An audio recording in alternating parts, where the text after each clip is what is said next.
बिस्मिल्लाहिर्रहमानिर्रहीम। अस्सलाम वालेकुम डियर स्टूडेंट्स। उम्मीद ده تاسو ټول به ټیک ټاک یې. شاید چې ډېر کم سټوډنټس ما پیژني او ډېر زیات سټوډنټس په ما نه پیژني، ځکه چې I am not a teacher by profession. I am a shopkeeper. بهرحال کم سټوډنټس چې ما نه پیژني نو د هغې لپاره مختصر شان تعارف به زه وکړم. زما نوم اکرام الله دی، ډسټرک باجوړ سره تعلق ساتم. ما ماسټر کړی په فزکس کې په کال 2019 کې د یونیورسټي اف ملاکنډ نه. په کال 2020 یعنی موجوده کال کې ما ام فل کړی په فزکس کې د عبدالولي خان یونیورسټي مردان نه. څنګه چې تاسو ته پته ده زموږ سره په سوسایټي کې ډېر داسې غریب سټوډنټان دي، نیډي سټوډنټس دي چې هغې مطلب مختلف ټیویشن اکیډمیز دي یا کوچنګ اکیډمیز دي، د هغې فیسونه نشي برداشت کولی. نو د هغې لپاره دا یو داسې پلیټفارم بندوبست کول پکار دی چې هر مطلب بالکل فری اف کاسټ هغې نه مستفید شي. ما خو په خپله څه وخت کې د یو ټیویشن اکیډمي یا مطلب کوچنګ اکیډمي اراده هم کړې وه چې یاره مطلب پای کې مختلف سبجیکټس به ټیچ کېږي. ما سره خپل کولیګز دي بالکل فری اف کاسټ، خو چونکې حالات داسې اوس مصروفیات، کاروباري مصروفیات، څه تعلیمي مصروفیات چې هغه ټایم موږ مینیج نه کړو، د ټایم مسله وه. نو د هغې نه پس یو بهترین پلیټفارم چې کوم دی هغه دا دی، او خاص کر هغه سټوډنټس دپاره کم سټوډنټس چې مطلب فیسونه نشي افورډ کولی او د هغو سره چې کم بیسک فیسیلیټیز دي، نیټ کنیکټیویټي، موبایل فون او لیپټاپ دا ورسره اویلیبل وي، نو د هغې دپاره دا ډېر ګولډن اپرچونټي او ډېر ګولډن چانس دی. ولې چې کوم سټوډنټ ټیویشن اکیډمیز ته ډي، کوچنګ اکیډمیز ته ډي سیکنډ ټایم کې، نو د هغو ښه کافي ټایم ویسټ کېږي بنسبت د هغه سټوډنټ چې هغه کور ناست وي، هاسټل کې وي او جسټ نیټ آن کی یوټیوب ګوګل باندې مطلب دا ریسرچ وکړي. مختلف لیکچرې په مختلف سبجیکټس باندې اویلیبل دي، خو زیاتر لیکچرې 90% لیکچرې چې کوم دي په مختلف سبجیکټس باندې په اردو لینګویج یا مطلب انګلیش لینګویج کې دي. د پښتو لینګویج لیکچرې ډېرې زیاتې کمې دي، د هغې په بیس باندې ما خپل لیکچر آغاز چې کوم دی هغه هم کړی د پښتو د لیکچرز نه. دا سپیشلی دا لیکچر چې کوم دی د سیکنډ ایئر د سټوډنټس لپاره فزکس لیکچرز چې کوم دي هغه کنزیکیوټیو لیکچرز اپلوډ کېږي. نن به موږ سټارټ اپلو د چپټر نمبر فرسټ نه، په هغه کې زموږ سره ټاپک دی کم انیشیل ټاپک الکتروسټیټکس. نو راځئ چې سټارټ ولو. الکتروسټیټکس سټوډنټس زموږ سره دوه ټرمینالوجیز تاسو به یاد ساتئ، یو دی الکتروسټیټک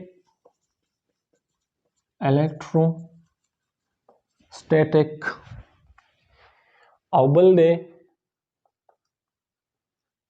الکترو ډاینامک. الکتروسټیټکس او الکترو ډاینامکس یاد ساتئ سټوډنټس، دا الکتروسټیټک کمبینیشن دی د ټو ورډز الکترو مین سټیټکس. هیر الکترو مین electricity and static mean stationary. So the پورا ورډ مطلب څه شو؟ stationary electricity.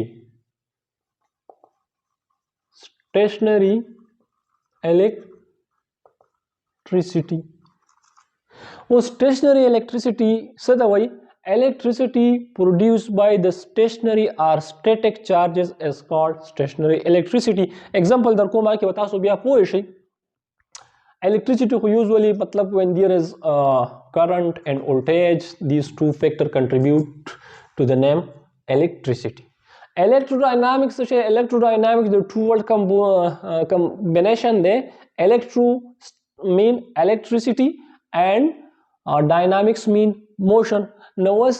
دلته هغه الکتریسيټي ټرم چې کوم یوز کیږي خو په یو ډیفرنٹ اسپیکټ کې یوز کیږي. دلته چې زموږ سره کم چارجز دي هغه څه کوي؟ اب موشن کې. دلته به په دې ټرم الکترو سټیټس کې به چارجز صحیح په ریسټ کې وي. راځو چې کوم بیسک ډیفینیشن دی. electrostatic the study of stationary or static charges is called electrostatic. ډېر سمپل ډیفینیشن دی چې کله چارجز زموږ سره په ریسټ کې نو هغې ته موږ سټیټک یا سټیشنري چارجز وایو. صحیح شو؟ او د دغه سټیشنري یا د سټیټک چارجز چې کومه سټډي ده نو هغې ته موږ وایو څه شی؟ الکتروسټیټکس. اوس د الکتروسټیټک په ډیفینیشن کې موږ یو ورډ یوز کو، چارج. What is basically charge? Charge. Yesterday, if someone asks from you people what is charge, what will be your answer? نو راځئ چې د چارج په کنسپټ باندې تاسو پوه کړم. فرض کا مونږ د اټم خبره کوو د 9 کلاس نه روانو چې اټم کې زموږ سره صحیح نیوکلیس وي په نیوکلیس کې زموږ سره پروټونز دي بیا چې کوم دی نیوټرانز دي راته او د اټم نه غیر چاپیره چې کوم دی زموږ سره سپیسیفیک پاتس دي په هغه پاتس اربټس دي او دې کې زموږ سره څه کوي الکترونز دي اوس دا الکترون چې کوم دی موشن کوي څه اراوند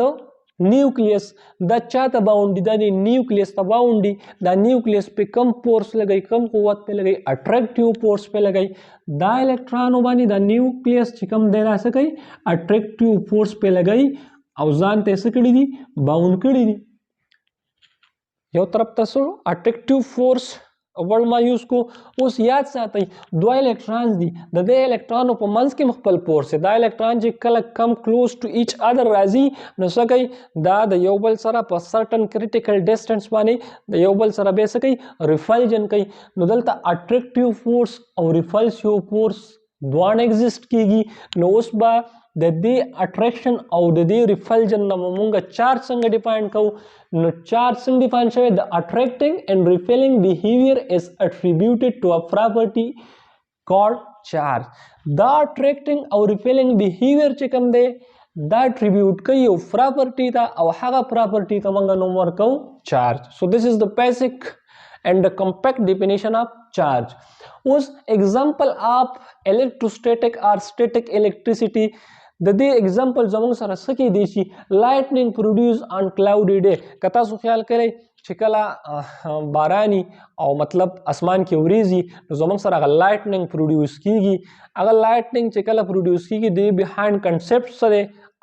ساوند موږ سره پروډیوس شي لایټ هم پروډیوس شي نو یاد ساتئ د دې بیهایند کنسپټ چې کوم دی هغه ډیر زیات آسان دی دې کې اوس هم نشته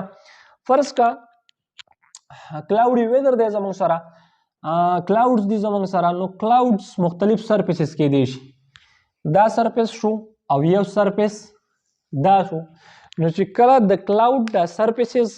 یو بل ته کم کلوز شي او بالکل په یو بل باندې رګړاو شي نو څه چل وشي دلته اکیومولیشن اف چارجز وشي اکیومولیشن مین گیدرینګ اف چارجز چارجز شي په یو سرفیس او په بل سرفیس باندې چارجز جمع شي یو سرفیس باندې پازیټیو چارجز راشي اکیومولیټ شي جمع شي په بل سرفیس باندې څه شي نیگیټیو چارجز اکیومولیټ شي نو دلته زموږ سره څه شي الکتریک فیلډ ډیولپ کی چې الکتریک فیلډ کله ډیولپ شي الته زموږ سره نو څه چل کیږي ساوند او انرژي دواړه پیدا کیږي ساوند کا خیال تاسو کړئ نو چې کله کلاودی ډے سټورمي رینی نو منګه ساوند از ویل انرژي چې کوم دی هغه فیلډ کو انرژي ان د فارم اف لایټ اور سرفیس تر راسي دا یو ایگزامپل دی د سټیټک الیکټریسيټي اور الکتروسټیټک چې کلاود سرفیس چې کوم دی هغه غړاویږي د یو بل سره دغه فارمیشن اف چارجز کیږي د پازیټیو د نیگیټیو او موږ ته چې کوم دی لایټ راکړي مطلب فلیشز اف لایټ اور سرفیس تر راسي هغه ټرمینالوجي ته موږ سوایو الکتروسټیټک اور سټیټک الیکټریسيټي دویم چې کوم دی پیسز اف پیپر اټریکټډ ټوورډ ا کم فرض کا تاسو ګومنز راواغستا هغه باندې خپل وخت چې کوم دی ګومنز کړو اوس تاسو یو پاڼه راوالی پیس اف پیپر راوالی هغه بالکل میده کوي او یو سرفیس باندې کېږدئ نو چې کله دا تاسو دا کوم ګومنز باندې وخته ګومنز کړو نو دا دی پیس اف پیپر ته نږدې یو ځای نو دلته بس چل وشي دلته به په یو سرفیس باندې فرض کړه نیگیټیو پازیټیو چارجز په بل باندې نیگیټیو پازیټیو چارجز افیر شي دلته به فیلډ ډیولپ شي چې کله فیلډ ډیولپ شو نو دا ګومنز بسوي کی دا پیس اف پیپر به اټریک کی نو دا یو ایگزامپل دی د سټیټک electricity او static electricity چې کوم دی د دې origin سره د دې origin چې کوم دی د کله چې د ټو سرفیس په منځ کې سي د ټو سرفیس په یو بل باندې شي رګړاو شي نو الته زموږ سره چارجز پیدا شي لکه مطلب بیفور د روبینګ چې کوم دی یا رګړ چې کوم دی زموږ سره هر څه صحیح لکه موږ به اگزامپل تاسو ته درکم چې اټم دی نو اټم الکتریکلی نیوټرل دی پازیټیو نیگیټیو چارجز چې کوم دي زموږ سره کنټریبیوټ کوي زیرو ته خو چرته مطلب داري دوه سرفیسز دي یا انسولیټر دي په یو بل باندې د فاصله رګړاو شي دلته مطلب داري ایکسس اف چارجز او ډیفیشنسي اف چارجز پیدا شي نو هغه سټیټیک چارجز د وجې چې کوم دی پازیټیو نیگیټیو زموږ سره سي سټیټ اف الکتریسيټي ډیولپ شي. اوس راځو چارج چې کوم دی د چارج ټو ټایپس دي زموږ سره کنونشنلی یو ته موږ وایو پازیټیو چارج بل ته موږ وایو نیگیټیو چارجز. د دې نه پس د چارج پراپرټیز سری نو چارج چې کوم دی د هغې خو مختلف پراپرټیز کېدای شي خو درې کامن پراپرټیز کم دي. لایک چارجز ریپل اینڈ ډیفرنٹ چارجز اټریک. لایک چارجز مین که فرض که زموږ سره پلس پلس چارجز دي دلته به صحیح ریفلجن وي، که چېرته ماینس او ماینس چارجز دي نو دلته به صحیح ریفلجن وي، خو ډیفرنٹ چارجز که پلس ماینس یا ماینس پلس وي نو دلته به صحیح اټریکشن. دویمه پراپرټي سره آسان چیزونه هیڅ هم ګران پکې نشته. چارج از کوانټایز. د کوانټایزیشن بهایند کنسپټ څه دی دې ته لږ غوږ کېږدئ، دا ډېر زیات امپورټنټ دی. د چارج د کوانټایزیشن مطلب څه دی؟ د چارج کوانټایزیشن مطلب دا دی زموږ سره فارموله ده چې کیو از ایکول ټو ان ای. ان may take value 1 2 3 4. د n چې کومه ویلیو ده هغه صحیح هغه هول نمبرز دي، هول نمبرز وای. د چارج چې کوم دی چارج هغه زموږ سره صحیح په فریکشن کې به نه وي، چارج به زموږ سره صحیح په هول نمبر کې وي، په فریکشن کې به نه وي. اوس یاد ساتئ مونږ دا خبره وکړه چې چارج به زموږ سره په هول نمبر کې مطلب دا دی 1 کولم 2 کولم 3 کولم داسې چارج په فریکشن کې به زموږ سره چارجز نه وي. نو که څوک ستاسو نه تپوس وکړي چې مطلب زموږ سره we have some elementary particle which have fractional charges what will be your answer؟ هغه elementary particle چې کوم دي فرض که کم دي زه تاسو ته ښایم. لکه که تاسو وګورئ اټم دی، په اټم کې زموږ سره د نیوکلیس دی، نیوکلیس کې زموږ سره پروټان دي او نیوټران دي. دا پروټان او نیوټران چې کوم دی دا مزید د دې کمپوزیشن څه دی؟ د دې کمپوزیشن کوارکس دي، دا د کوارکس نه جوړ دي. لکه مطلب یو پروټان چې کوم دی دا زموږ سره 3 کوارکس نه جوړ دی، اپ ډاون. اوس د هر یو کوارک د اپ کوارک چارج دی پلس 2 اور 3، د ډاون کوارک چارج دی ماینس 1 اور 3. نو اوس که تاسو نه څوک تپوس وکړي چې دیر از ا وایلیشن، ته چې کومه خبره کوي چې چارج کوانټایز دی د چارج به زموږ سره هول نمبري we have some particle elementary particle which have fractional charges like for example up quark چې کوم دی هغه plus 2 or 3 چارج کیری کوي، ډاون کوارک minus 1 or 3 چارج کیری کوي. نو اوس به دلته چې کوم دی زموږ سره وایلیشن دی د خبرې. نو یاد ساتئ په نیچر کې چې کوم دی په یونیورس کې زموږ سره انډیپینډنٹ کوارک چې کوم دی سپریټ کوارک نه ایگزیسټ کیږي. کوارک به همیشه صحیح په ګروپ کې وي او هغه د هغې اگزامپل چې کوم دی تاسو درکړم فرض که پروټان دی، پروټان د 3 کوارکس نه جوړ دی خو د 3 کوارکس اورال چارج چې کوم دی به کنټریبیوټ کوي هول نمبر ته. هغه څنګه دا وګورئ،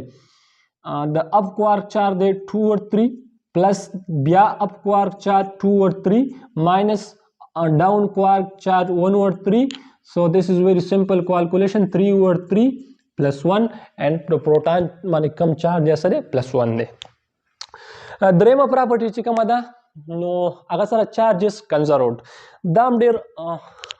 امپورټنٹ کنسپټ دی چې د کنزرویشن اف چارجز مطلب سره د کنزرویشن اف چارج په ساده پښتو کې دا دی چې چارج نه پیدا کیږي او نه تباه کیږي نه ډسټرای کیږي، خو د یو اټم نه یا د یو میټیریل نه بل میټیریل ته څه کیږي ټرانسفر کیږي. لکه فار ایگزامپل زه یو میټیریل واخلم په هغې کې مطلب دا دی هغه مختلف اټمونه دي، هغې کې زه 2 اټمز کنسیډر کړم. لیټ سپوز دا زما سره چې کوم دی نیوکلیس او دا غیر چاپیره نیوکلیس نه پاتس اف الکترون دا شو اټم 1. اټم 1 دلته زما سره یو بل اټم دی په هغه کې هم الکترون دي اراوند د نیوکلیس. دلته نوم ورکو اټم 2. اوس دلته څه کیږي دا اټم چې کوم دی دا د خپل الکترون ورکوي د سټیبیلیټي لپاره یا د بانډ جوړولو لپاره دی بل اټم ته دا اټم چې کوم دی دا ډونر اټم شو دا اټم د الکترون یې واخیستو اکسپټر اټم شو دلته چې کوم الکترون ویکینسي پیدا کړه خالی سپیس پیدا شو هغه انډیکیټ کوو موږ په پلس ساين باندې دلته چې کوم ویکینسي دلته ویکینسي نه ده بلکې دلته الکترون راغی الکترون ایکسپټ شو دلته موږ په نیگیټیو ساين باندې هغه انډیکیټ کوو نو دلته ډیفیشنسي اف چارجز رااله الته ایکسس اف چارجز رااله نو اوس دا چارج چې کوم دی دا چرته تللی نه دی خو د یو اټم نه بل اټم ته څه شو ټرانسفر شو نو چارج از کنزروډ او بله خبردار چې اټم از الکتریکلی نیوټرل before the transfer of charges لکه اوس فرض کا زموږ سره چې کوم دی نمبر اف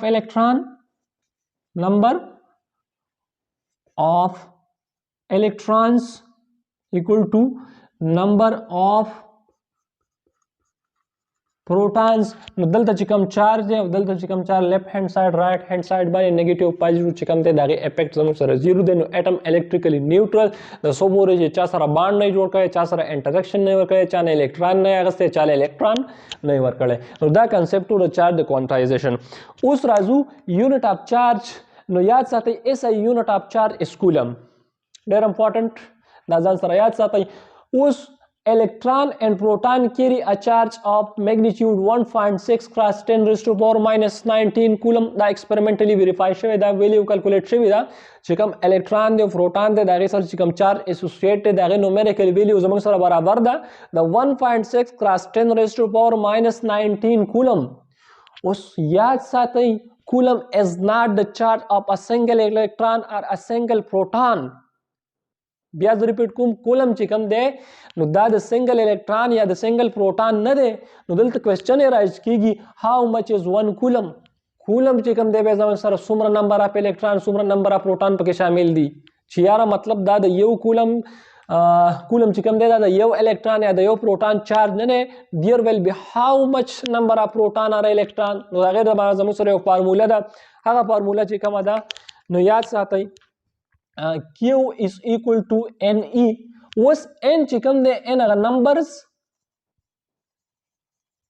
numbers of electrons دي اوس یا ساتئ چې N من کیلکولیټ کوو نو N is equal to Q over E Q چې کوم دی دا موږ په کولم کې اخلو فرض کا 1 کولم دلته چارج چې کوم دی چارج برابر دی د 1.6 cross 10 raised to power minus 19 کولم کولم به د کولم سره کټ شي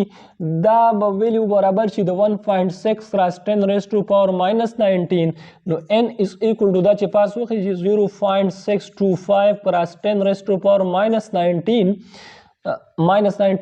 plus 19 دا پاس وخیږي پاور به پازیټیو شي so n is equal to 6.25 cross 10 raised to power 18 electron so there will be 6.25 cross 10 raised to power 18 electron and 1 coulomb so matlab so show coulomb is a huge unit coulomb is a huge unit choose huge unit de نو که خیالم کړی تاسو اکثر کتابونو کې ګورئ چې کله موږ پرابلم نومریکل سال کوو نو زموږ سره چې کم چارج اغسته شوی اپ سکی اغسته شوی ا چارج اغسته شوی نو هغه زموږ سره په ملي کولم کې اغسته شوی یا په مایکرو کولم کې اغسته شوی ملي مین 10 raised to power minus 3 and micro mean 10 raised to power minus 6 so keep in mind coulomb is a very huge unit and it is equal to there are how many number of electron 6.25 cross 10 raised to power 18 electron and 1 coulomb اوس راځو د چارج باره کې موږ مختلف خبرې وکړې الکتروسټیټ کوم ډسکس کو اوس راځو کولم لا ته کولم لا چې کوم دی د هغې متعلق خبرې کوو خو بیفور د کولم لا دا څیزونه ډېر زیات امپارټنټ وو اوس چې کوم دی دا هیلفولي په څه کې په کولم لا کې نو کولم لا نه مخکې چې کوم دی یو وړوکی شان پوینټ کلیر کوو ځکه چې کولم لا کې به مزید هغه راځي او اکثر سټوډنټ چې کوم دی په دې کې کنفیوز وي کولم لا ورته ښه مطلب په هغې باندې پوهېږي هغه ښکلي ایکسپلین کولی شي خو بیا په پریکټیکل کې یا مطلب ټیسټ کې ولا راشي نو بیا د دې سره چې کوم دی نالج نه وي کنسپټ ورسره نه وي چې مطلب دا څیز څه دی هغه د پوینټ چارجز نو پوینټ چارج یا ساتئ انفاینیټیسیملی سمال چارجز آر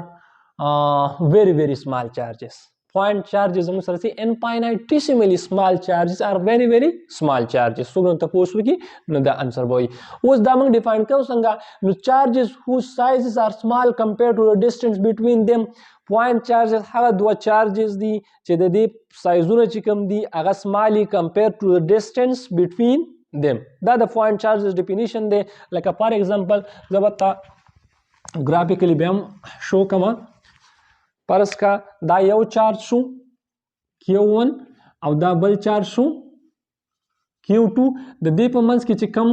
distance they know परस का द यौ charge magnitude और द बल charge magnitude चिकम दे दाबा सही दा साइज दाबा कमी the distance between these charges. उसका डिस्टेंस मंगा कम को और द चार्ज साइज सेवा को लेकर सब होशी असल की फर्ज का दा जमा सारा चार्ज शो और दा बल हम जमा सारा दा चार्ज शो दा Q1 शो दा Q2 शो न उस मंगा द कूलम ला बड़िरायु को आ बराबर the F is equal to K Q1 Q2 divided by R square. फर्ज का चार्जेस से कम देता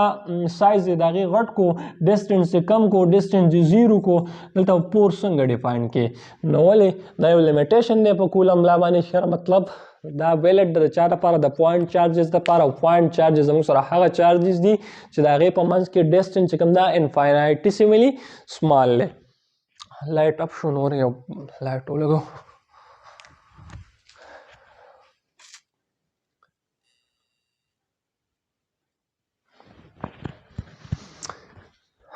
हर हाल लाइट जो गुरु ची क्लियर लेक्चर रिकॉर्ड शी उस राजू कूलम लाता नो कूलम चिकमो आयो फ्रेंच फिजिसिस्ट और दागा चिकम टाइम हो नोगा 1736 टू 1806 याद साथई कूलम ला चिकलम तासु याद वही नो द दो सीजनों या दहानी चिकम दागा बिल्कुल दो सीजनों पर माइंड के नवल फकार दी अवला नहीं खबर दादा चिकूलम ला चिकम दा नोगे की चल शवे quantitative measurement of force between the point charges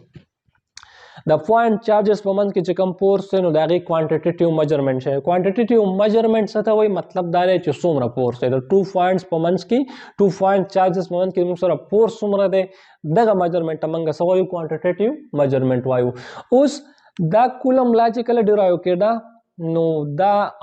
मतलब द दे पर चिकम apparatus यूज है a series of experiment चिकम द कूलम कडियो दगा apparatus नुमो torsion balance दाम keep in mind for the MCQ's point of view जगह क्वेश्चन रात लेची चिकम कूलम कम apparatus यूज कडियो दागे नुम सो नोगा सो torsion balance उस द कूलम ला स्टेटमेंट सदे कूलम ला दा वही the magnitude of the force between the two point charges is directly proportional to the product of the magnitude of charges and inversely proportional to the square of the distance between them. Coulomb law da way the magnitude of force between the two charges is directly proportional to the magnitude of these charges. The charges का magnitude और inversely proportional to the square of the distance between them. First assumption सवई चे force directly proportion दे कि 1 के 2 था और सेकंड सवई चे force inversely proportion they square of the distance between them याद साथ आई अक्सर स्टूडेंट सपोज कि सर पर कूलम ला के चिकम दे मंगा स्क्वायर वलिया खुलो नो स्क्वायर चिकम दे याद साथ आई द इनवर्स स्क्वायर ला दा स्क्वायर सरे इनवर्स स्क्वायर ला द वजिदा आर स्क्वायर मंगा खलो बल खबर दादा लक वर्सपर्स का कूलम ला यो मैथमेटिकल पाम बोस मंगा डिराइव को बिया विरुस्ता तासो मतलब दागे डायमेंशनल एनालिसिस वकई इन केस कच्चर तासो आर वाखलाई या मतलब दा आर क्यूब वाखलाई R4 वाखलाई नो द इक्वेशन चिकम दे डायमेंशनली बजमंग सरा n करेक्ट शी दा कमा फार्मूला दा कमा लाचिदा ब डायमेंशनली n करेक्ट शी और संग चितासो पता दा पेज के चिकम इक्वेशन दे जमंग सरा कमा फार्मूला नो आगा बसई अब डायमेंशनली करेक्ट नो दा दो जस्टिफिकेशन द जान सरा याद साथई नो मतलब तासो जहन के चिकम क्वेश्चन अराइज की या सोगन तपोज कइची why we are taking R square and the Coulomb law, so these will be your answer. نو دو assumption F is equal to K1 directly proportional to K1 K2 and F inversely proportional to 1 over R square چې کله دا موږ کمباین کو نو دا فارم به اختیار کی بیا اگین F is equal to constant K1 K2 اور R square constant ولې موږ پټ کوو ان کیس کا رائټ سایډ باندې سره ډیفیشنسیز موږ سره هغه ډیفیشنسیز د ختمولو لپاره موږ په اکویشن کې کانسټنټ انسرټ کو چې د اکویشن بیلانس شي موږ سره اوس یا ساتي کانسټنټ دلته موږ سره کانسټنټ دی موږ سره K نو F is equal to K1 K2 اور R square دا چې کوم دی هغه فائنل فارم دی میتھمیټیکل فارم دی د کولم لا اوس ویکټوریل فارم اف د کولم لا ویکټوریل فارم د کولم لا بسنګ ویلي ضرورت دی اصل کې په کولم لا کې زموږ سره چې کوم دی فورس انوالو دی فورس از ا ویکټر کوانټیټی نو اوس دا د چارجز په من کې چې کوم مطلب د فورس اف اټریکشن دی یا ریپلژن دی ایکشن اټ ا ډسټنس فورس دی زموږ سره نو څه چل وکیږي هغه بس سپیسیفک ډایرکشن نو کولم لا چې دا کوم میتھمیټیکل فارم دی دا په ویکټر فارم کې منګه څنګه لیکو نو یاد ساتئ ویکټر فارم کې ډیر زیات آسان F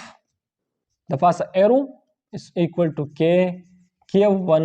Q2 divided by R square and to unit vector R دا unit vector R چې کوم دی دا موږ ته څه کوي دا ډایرکشن سپیسیفای کوي دا یو سیز ډایرکشن سپیسیفای کول د لپاره چې کوم ویکټر موږ یوز کوو هغه ته موږ څه وایو یونټ ویکټر وایو اوس د دې ډایرکشن په بیس باندې دا چارجز چې کوم دي فاینډ چارجز که زموږ سره ټو پازیټیو چارجز یا مطلب نیگیټیو او پازیټیو چارجز دي نو هغه کې دا غي چې کومه فارموله ده د کولم لا هغه به موږ څنګه لیکو په ویکټر فارم کې نو راځي یاد ساتئ دا زما سره ټو چارجز دي positive charges K1 او Q2 separated by a distance R دلته چې کوم یونټ ویکټر دی نو R1 2 دی کنونشنلی دا خبره یاد ساتئ چې F21 دا هغه فورس دی چې Q1 چارج انزرټ کوي دا Q1 چارج Q2 باندې انزرټ کوي نو د لما ډایرکشن هم دا څه ور کړی دی اوس راځو Q2 چې په Q1 باندې کوم فورس انزرټ کوي نو د په منځ کې هم ډیسټنس سپریټډ بای ا ډیسټنس R او د بیچ کوم یونټ ویکټر دین هغه سره R21 وس دلته ما د نوم ورکو F12 نو یاد ساتئ F12 چې کوم دی دا هغه فورس دی چې Q2 انزرټ کوي په Q1 باندې ډایرکشن ما د سی ور کړی دی اوس دا چې کوم دی اکویشن د لما یو نوم ورکړی A او د لما نوم ورکړی B د دې لپاره میتھمیټیکل فارم د کولم لا څنګه لیکو د دې لپاره میتھمیټیکل فارم د کولم لا څنګه لیکو د فرست ون د لپاره میتھمیټیکل فارم د کولم لازم سره سره شي چې F is equal to K F12 F21 is equal to K Q1 Q2 divided by R square and unit vector R12 اوس یاد ساتئ د دې بل د لپاره به موږ څه لیکو چې کله چارج Q2 په Q1 باندې فورس انزرټ کوي نو F12 is equal to K Q1 Q2 divided by R square and to unit vector R21 unit vector دی زموږ سره نو اوس بدلتا زموږ سره R12 چې کوم دی R21 فرض کا R21 چې کوم دی یونټ ویکټر دا زموږ سره برابر دی د ماینس R12 هغې وجه دا ده چې د یو ډایرکشن داسې دی د بل ډایرکشن داسې دی نو اوس که د R21 په ځای زه R12 ریپلیس کما او دا دواړه اکویشن چې کوم دي کمپیر کما نو زما سره برابر شي F12 is equal to minus F21 او دا سره دا زموږ سره نیوټن تړلا ده که چېرته پیپر کې کوېسچن راشي چې describe Coulomb law in term of Newton third law نو تاسو به دا اورال سیزونه به ولیکئ او اخر کې به دا ریزلټ ډیډیوس کړئ نو دیٹ ویل بی یور انسر اوس یاد ساتئ فورس به زموږ سره نیگیټیو کلی چې کله دوه ډیفرنٹ چارجز وي فورس به پازیټیو زموږ سره کلی چې کله دوه سیم چارجز زموږ سره ولې چې کومه فارموله ده زموږ سره نو کې Q1 Q2 اپان R سکویر وس که دوه نیگیټیو چارجز یا مطلب موږ له پازیټیو فورس راکوي که دوه پازیټیو چارج یو هم پازیټیو فورس راکوي که یو نیگیټیو بل پازیټیو د فورس میګنیچیوډ به موږ سره صحیح د نیگیټیو برابري اوس خبرې کوو په کې باندې کولم کانسټنټ چې کوم دی نو کې کولم کانسټنټ دی کې چې کوم دی په دوو سیزو باندې ډیپینډ کوي. یاد ساتئ کې ډیپینډنسي په څه باندې ده؟ په دوو سیزونو باندې ده. اولنی دی چې کوم دی سیسټم اف یونټ یوزډ او دویم چې کوم دی میډیم بټوین د ټو چارجز. اوس زموږ سره درې سیسټم دي، MKS سیسټم، SIS سیسټم انټرنیشنل، او بل چې کوم دی کم سیسټم دی تھرډ ون زمان ماینوم فارګټ کو. بهرحال په مختلف سیسټم کې به د کې یونټ د کې ویلو چې کومه ده هغه مختلف یوز کیږي، نو په دې باندې ډیپینډ کوي سیسټم اف یونټس باندې. دویم چې کوم دی میډیم بټوین د ټو چارجز، د کې ډیپینډ په چا باندې؟ د ټو چارجز په منځ کې چې کوم میډیم دی، کا ویکیوم دی، کا مطلب دا دی ایر دی، کا هر څه دی، کا یو بل انسولیټنګ میډیم دی، خو هغې باندې به ډیپینډنسي او ولې به د کې چې کومه اپراکسیمیټ ویلیو د زمونږ سره، نو کې برابر ده 1/4 اپسلان ناٹ، او اپسلان ناٹ زمونږ سره څه شی دی؟ اګریک لیټر دی، او څه انډیکیټ کوي مونږه؟ فرمیټیویټي اف فری سپیس. اپسلان ناٹ اپراکسیمیټ ویلیو چې کوم ده 8.85 کراس 10⁻⁻12 کولم سکویر فر نیوټن فر میټر سکویر. دا د اپسلان ناٹ ویلیو ده، دا کیلکولیټ کیږي، ډیره په اسانه دی، کې څه مشکل نشته. اوس د دلته فرمیټیویټي خبره مونږ وکړه، نو راځو چې فرمیټیویټي څه څیز دی او بیا ګورو چې کولم لا ان میټیریل میډیا. دلته چې کوم کولم لا مونږه ان ټرم اف اپسلان ناٹ ډسکس کړه، ورګه زه بیا هم لیکم.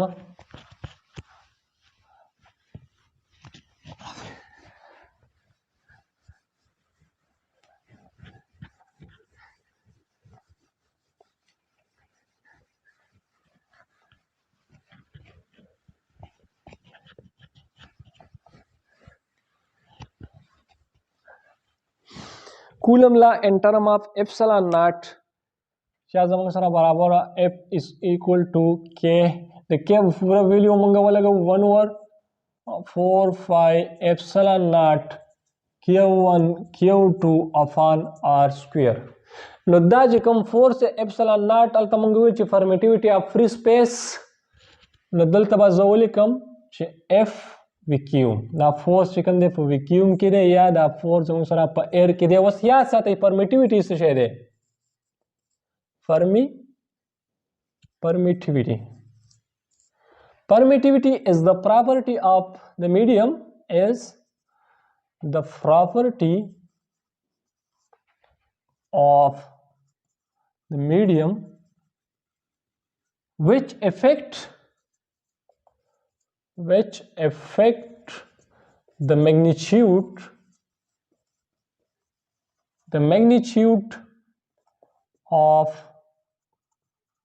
forces between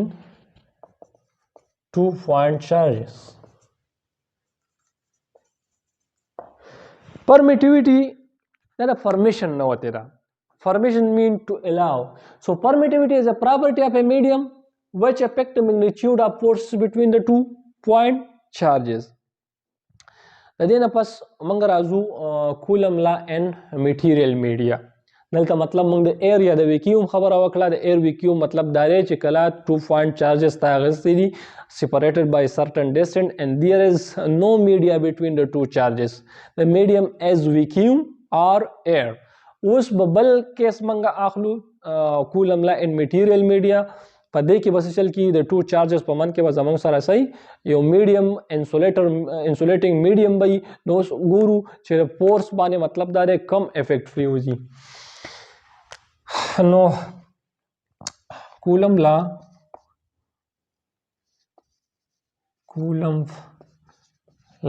ان میټیریل میډیا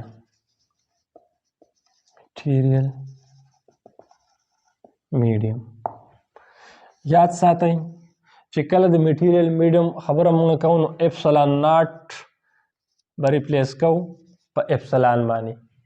فورس دلته چې ما ویکیوم یا ایر لیکو نو دلته به زه میډیم به لیکم 1/4 اپسلان ناٹ. دلته به ما سره چې 1/4 اپسلان Q1 Q2 ډیوایډډ بای R سکویر. دا پام شو د کولم لا چې کله میډیم زموږ سره صحیح هغه insulatory یو another medium material media mean لکه فار ایگزامپل دا زما سره چارج Q1 دی دا چارج Q2 دی دا په یو certain distance r باندې خو د دې په منځ کې انسولیټر دی یا ډای الکتریک میډیم ورته موږ هم وایو نو اوس به څه چل کیږي دا فورس چې کوم دی دا به څه کیږي دا به ریډیوس کیږي څنګه به ریډیوس کیږي د هغې نه مخکې موږ یو ټرم ډسکرایب کوو ریلیټیو پرمیټیویټي چې یار ریلیټیو پرمیټیویټي څه دی سیز دی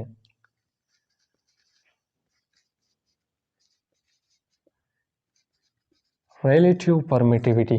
دا ریشو دا چا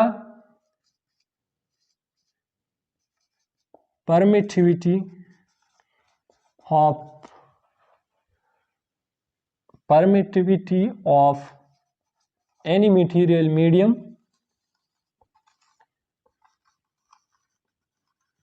divided by permittivity of free space. Permittivity of any material medium divided by permittivity of free space, relative permittivity is denoted by epsilon r, and permittivity of the medium is denoted by epsilon, and permittivity of the free space is denoted by epsilon naught. Relative permittivity बारे में किस तरह से तो पोस्ट की no dimensionless constant है having no unit वाले चिदा रेशो दा the two same quantities ratio दा नो dimension नेम निष्ठा आओ unit नेम मंगसरा निष्ठा ठीक शो ओस दा यो बल फॉर्म ताड़ो relative permittivity epsilon is equal to epsilon naught epsilon r उस याद साथ ही force between the two charges in any medium if medium is equal to 1 over epsilon په ځای موږ ولګو epsilon naught epsilon r نو 1 over 4 5 epsilon naught epsilon r او دغه خپل څه چې کوم دی Q1 Q2 sorry Q1 Q2 divided by r square اوس دلته یاد ساتئ د دې ټرم نه علاوه دا چې کوم دی زموږ سره دا د کولم لا هغه فارم دی یا هغه فورس دی چې کوم په فری سپیس کې دی زموږ سره نو دې په ځای لیکلی شم implies that if medium is equal to force at vacuum or air divided by epsilon r د دې ریزلټ مطلب څه شو یاد ساتئ چې کله د ټو چارجز په منځ کې medium other than vacuum یا other than air نو دا ټو چارجز په منځ کې چې کوم دی فورس به ریډیوس کیږي by a factor of epsilon r یا د ټو چارجز چې هغه زموږ سره په any insulating medium کې پراته دي د هغې په منځ کې چې کوم د فورس میګنیچیوډ دی نو هغه به موږ څنګه معلومو د دغه چارجز په منځ کې د ویکیوم په موجودګۍ کې چې کوم فورس دی او هغه موږ په ریلیټیو پرمیټیویټي ډیوایډ کو نو د دغه ټو چارجز چې په منځ کې میډیم دی زموږ سره هغه به موږ څه کو فایند آوټ به کو نو دا زموږ سره ډېر امپورټنټ خبرې وي چې موږ وکړې خاص کر الکتروسټیټک دا ډېر بیسک چپټر دی او ډېر بیسکس کنسپټس دي پکې نو دا بالکل میمورایز کول پکار دي او یو خبره په دا کې پاتې شوه په کې ویلیو کې پاتې شوه کې چې کوم دی نو کې برابر 1 over 4 pi epsilon naught ویلیو زمونږ سره وه 8.85 cross 10 raised to the power minus 12 Newton coulomb square per meter square. Let me clear coulomb square per Newton per meter square. Sorry, coulomb square per Newton per meter square. اوس با د K ویلیو سره برابر شي 1 over 453.14 time 8.85 cross 10 raised to power minus 12 نو د K ویلیو به برابر شي زموږ سره دا چې کلکولیشن چې تاسو وکئ نو 9 cross 10 raised to power 9 او یونټس چې کوم دي هغه به زموږ سره څه شي یونټس به زموږ سره شي نیوټن میټر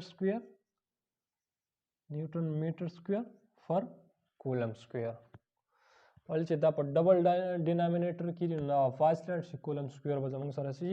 لاندې به شي آر کې is equal to 9 cross 10 raised to power 9 Newton meter square for coulomb square. So this is the value of K. اوس last point چې کوم دی نو هغه دا دی خاص کر دغه سټوډنټس لپاره کوم چې کمپیټیټیو ایگزامز فری میډیکل فری انجینرینګ هغې ته تیاری کوي نو یو شارټ شان هینټس در کوم لکه کولمب لا F is equal to K Q1 Q2 divided by R square. This is not just a simple one formula but it is a bunch of formulas. دغه ډېرې زیاتې فارمولې دي هغه څنګه ګورو دې کې زموږ سره څو فیکټرز انوالو دي فورس پکې دی زموږ سره کولم کانسټنټ کې دی پکې Q1 دی پکې Q2 دی پکې او R دی پکې که چېرته مطلب موږ ته فورس راکړی کیش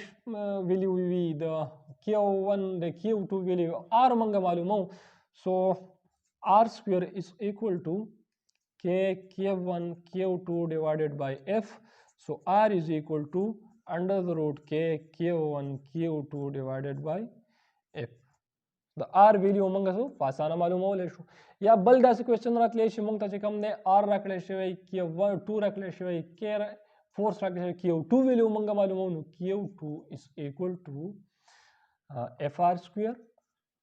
square divided by K1 یا سم ټایم داسې کوېسچن موږ راتلی شي چې فرض کا په کولم لا کې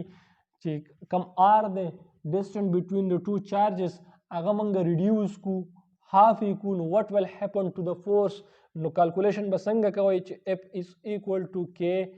Q1 Q2 divided by R به موږ ریپلیس کو په R over 2 نو سکویر به شي نو دا به چې د سکویر نه وځي دلته به شي K Q1 Q2 divided by R square over 4 دلته زموږ سره په ډبل ډینامینیټر کې نو دا به فاس وخیږي is equal to K Q1 Q2 divided by R square نو څه چلو شو فورس چې کوم دی زموږ سره انکریز شو چې کله ډسټنس په 2 باندې ډیوایډ کو ډسټنس په 2 باندې ډیوایډ کولو مطلب دا دی چې دا ډسټنس مونږ کم کړو نو ظاهره خبره ده ډسټنس او فورس چې کوم دی یو بل ته انورسلی پروپورشن دی ډسټنس مونږ کمو فورس به سیوا کیږي ډسټنس سیوا کوو فورس به چې کوم دی زموږ سره کمیږي داسې کوېسچن هم راتلی چې فرض که R چې کوم دی په 2R باندې 3R باندې 4R باندې ریپلیس شو نو what will happen to the force نو دا بنیادی څیزونه دي دا فارمولې چې کوم دی خاص کر ټیسټ کې مطلب ایگزامینر چې کوم دی هغه اړه راړی نو بالکل تاسو به چې کوم دی د دې په 360 ډیګري باندې مطلب دا دی دې ته ګورئ او د دې نه مختلف فارم چې کوم دی د هغې پریکټس به کوئ ولې که چېرته مطلب تاسو ټیسټ ته بیا فیر شئ او تاسو بس کولم لا جسټ یو سیمپل فارم مو زده کړی او دې باندې سټریټ فارورډ ایگزامپلز راځي تاسو ته مطلب دا د کوېسچنز راځي نو بالکل داسې چرته هم نشي کېدی بلکې دا چې کوم دی دا به اړی راړی اخوا دېخوا به کوي او بیا چې کوم دی هغې به مطلب دا یو کانسپټ یو لاجک به پکې ښودی نو بیفور د افیرنګ انټو د ټیسټ دا پریکټس چې کوم دی تاسو ته پکار دی دا لیکچر خپل اختتام ته ورسېد نیکسټ لیکچر به انشاءالله زمونږ ډېر زر اپلوډ شي چې هغه به د الیکټریک فیلډ او الیکټریک فیلډ انټنسټي نو څومره چې سټوډنټس دي مطلب هغې زما دا لیکچر ګوري او دا لیکچر یې خوښ شوی مطلب د دې نه کنسپټس اخیستي نو چې تاسو څومره فرینډز یې مزید دا به شیر کېږي یو لینک باندې که نه فرینډز آف فرینډ یو پیشن چین ریاکشن به ترې جوړول غواړي یو نیوټران به 3 پیدا کړي 3 به چې کوم دی 9 پیدا کړي یو داسې یو سلسله به چې کوم دی روانه وي خو په دې کې څه نه څه کنټریبیوشن چې کوم دی هغه ستاسو هم پکاري چې مطلب څومره میکسیمم سټوډنټ مستفید شي نو بهتره به وي